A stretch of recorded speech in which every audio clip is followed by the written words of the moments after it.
Hey, what's up guys, my name is Azim and welcome back to another new video. In today's video we are going to unbox and make a review of this drone.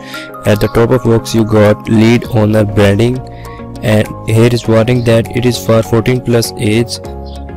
And at the top side of box you got some key features of this drone. It can be rotated in 360 degree 6-axis gyro and with one key return function. So without wasting any time, let's jump into the box. At first you got your drone controller. There are two joysticks on the controller. Let's keep it aside and check what are other box contents. And at the second you got your drone charger.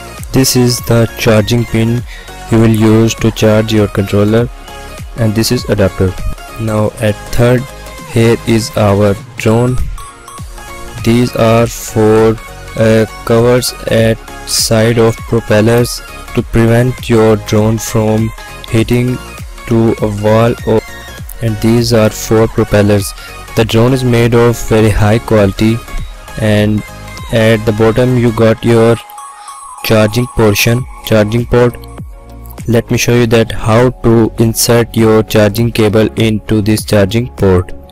In this way you will insert it into the charging port, and along this there is power on off button.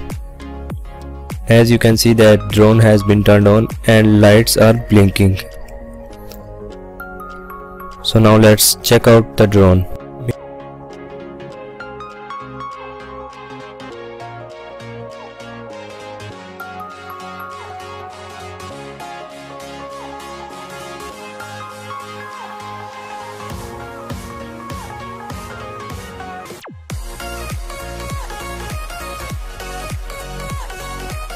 Make sure to give this video a thumbs up and don't forget to subscribe to our channel.